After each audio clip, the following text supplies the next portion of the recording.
दोस्तों नमस्कार।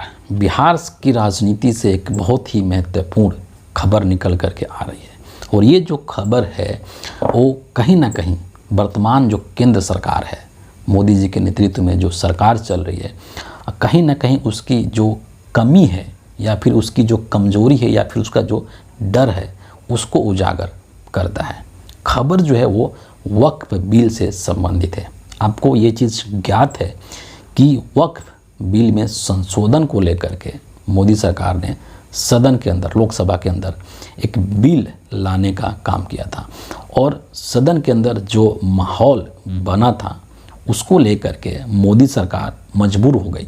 और ऐसा पहला बार हुआ 2014 से लेकर के और अभी तक, जब नरेंद्र मोदी ने जेपीसी के गठन के डिमांड को मान लिया था। वरना नरेंद्र मोदी इस बात के लिए जाने जाते हैं कि वो विपक्ष के सांसदों को सस्पेंड करवा करके और बिना किसी डिबेट के, बिना किसी डिस्कशंस के भी बिल पास करा लेते हैं। लेकिन वक्फ बिल पर जब डिबेट होने लगा और जो वहाँ की स्थिति बनी उसको देखते हुए मजबूरन नरेंद्र मोदी को जेपीसी बनाना पड़ा। और जेपीसी बनाने के जो पीछे मुख्य वजह है, विपक्ष का विरोध तो था ही, लेकिन साथ साथ में जो नरेंद्र मोदी की जो बैसाखियां हैं दो, जिसके भरोसे नरेंद्र मोदी प्रधानमंत्री बने हुए हैं, वो लोग भी इस वक्फ बिल संशोधन के विरोध में थे। यानी कि चंद्रबाबू नायडू की पार्टी टीडीपी और इधर बिहार में नीतीश कुमार जेडीयू, ये दोनों लोग कहीं ना कहीं इस बिल के खिलाफ थे और इसीलिए नरेंद्र मोदी को जेपीसी का गठन करना पड़ा था। जब जेपीसी बन गया, जेपीसी का गठन हो गया, तो उसका चेयरमैन एक होता है और चेयरमैन के रूप में जगदम्बिका पाल की नियुक्ति की गई। यानी कि जेपीसी जो बना उसका चेयरमैन जगदम्बिका पाल बने, जो कि बीजेपी के नेता हैं। एक समय में ये कांग्रेस पार्टी में हुआ करते थे।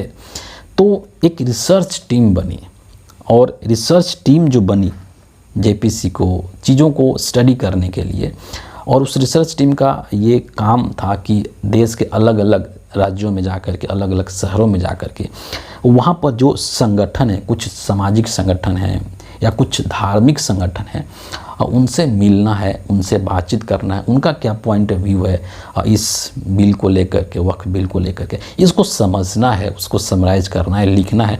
मतलब एक रिपोर्ट तैयार करने की ये जो है पूरी प्रक्रिया थी, ताकि सबका जो विचार है उसको समझा जा सके, उसको जाना जा सके और फिर फाइनल एक रिपोर्ट बने।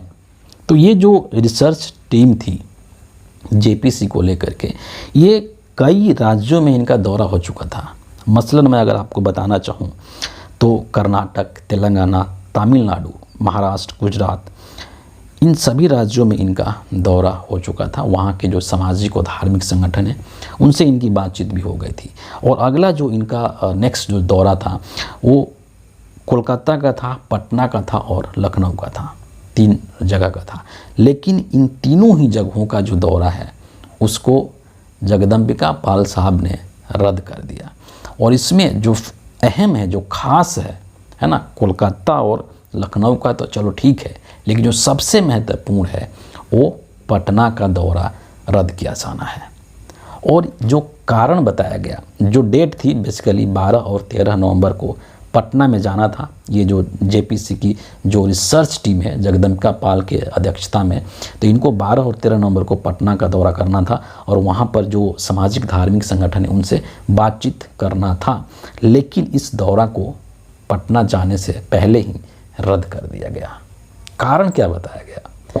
कारण ये बताया गया कि चूँकि कई राज्यों में चुनाव हो रहे हैं, महाराष्ट्र में भी चुनाव होना है, उधर झारखंड के अंदर भी चुनाव होना है और बिहार के अंदर भी 13 नवंबर को 4 सीटों पर उपचुनाव होना था, बाई पोल होना था, बाई इलेक्शन होना था। बेलागंज, इमामगंज, तरारी और रामगढ़ जैसे जो 4 सीटें हैं वहाँ पर उपचुनाव होना था।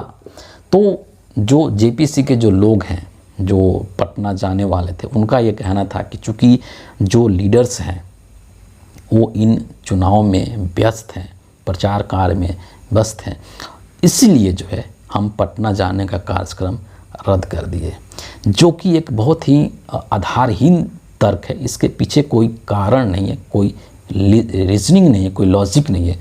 क्योंकि उपचुनाव जो बिहार में हो रहे हैं, ऐसा नहीं है कि ये बहुत बड़ा चुनाव है और इसमें जो नीतीश कुमार हैं या अन्य जो लोग हैं, वो जो सामाजिक संगठनों से संबंधित लोग हैं, जो धार्मिक संगठनों से संबंधित लोग हैं, वो सारे के सारे लोग उपचुनाव में बिजी हैं। ऐसा नहीं है, बल्कि इसके पीछे जो मुख्य वजह है, जो कि शुरू में हमने कहा कि जेडीयू का, नीतीश कुमार का इस बिल के विरोध में खड़ा होना है।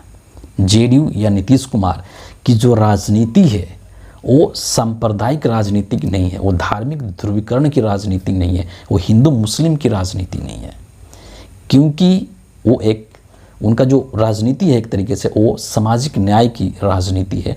और उनके लिए जो प्राथमिकता है नीतीश कुमार के लिए आज भी, वो दिल्ली की राजनीति नहीं है, वो केंद्र की राजनीति नहीं है, बल्कि बिहार की राजनीति उनकी प्राथमिकता में, उनकी प्रायोरिटी में है।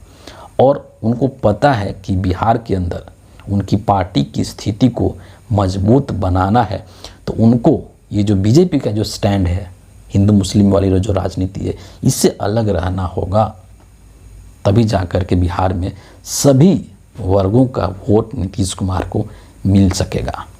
और इसीलिए जो है नीतीश कुमार इस बिल के खिलाफ में हैं और वो नहीं चाहते हैं कि वक्फ बिल संसद के अंदर, लोकसभा के अंदर पास हो। ये चीज़ जो है नीतीश कुमार का जो सोच है, इस सोच से बीजेपी हाईकमान भी वाकिफ़ है। और पटना के अंदर ही कहीं ये ना हो जाए कि इस बैठक को लेकर के या इस चर्चा को लेकर के बखेड़ा हो जाए, बवाल हो जाए और नेशनल मीडिया में ये खबर फैल जाए। इस डर के वजह से ही कहीं ना कहीं जगदम्बिका पाल पटना जाने से खुद को रोक लिए और वहाँ पर नहीं गए। क्योंकि समय समय पर आप देखेंगे कि तमाम तरीके की खबरें निकल करके आ रही है कि नीतीश कुमार अपना एग्जिट प्लान तैयार कर चुके हैं और वो कभी भी किसी भी वक्त जो है वो एनडीए को, यानी कि नरेंद्र मोदी को छोड़ सकते हैं। और नरेंद्र मोदी को छोड़ने का मतलब है कि दिल्ली की सत्ता भी जाएगी और बिहार की सत्ता भी जाएगी। नरेंद्र मोदी जो है जिस कुर्सी पर विराजमान है, वो कुर्सी उनसे छीन जाएगी। और इसीलिए नीतीश कुमार को लगातार मनाने की कोशिश की जा रही है। आनंदीबेन पटेल पटना के अंदर कई दिन तक रही। आपने ये भी खबर सुनी होगी कि जो जेपी नड्डा हैं वो भी छठ के मौके पर पटना में गए थे नीतीश कुमार से बातचीत करने के लिए। तो ये तमाम जो कोशिशें हैं, वो कोशिशें इसलिए हो रही हैं ताकि नीतीश कुमार को मनाया जा सके। क्योंकि जब तक नीतीश कुमार माने रहेंगे तभी तक मोदी जी दिल्ली की गद्दी पर आसीन रहेंगे। क्योंकि ये जो वक्फ बिल वाला मामला है, इस पर नीतीश कुमार और उधर टीडीपी चंद्रबाबू नायडू की जो पार्टी है, इन दोनों का एक समान राय है और दोनों ही लोग इस बिल का विरोध करते हैं। तो देखना अब ये होगा, बड़ा दिलचस्प ये होने वाला है कि इस वक्फ बिल संशोधन को लेकर के जो केंद्र की मोदी सरकार है, अपनी कुर्सी बचाने के लिए नीतीश और नायडू के सामने कितना झुकती है और कब तक झुकती है। फिलहाल इस वीडियो के लिए इतना ही है। आप सभी का बहुत बहुत धन्यवाद।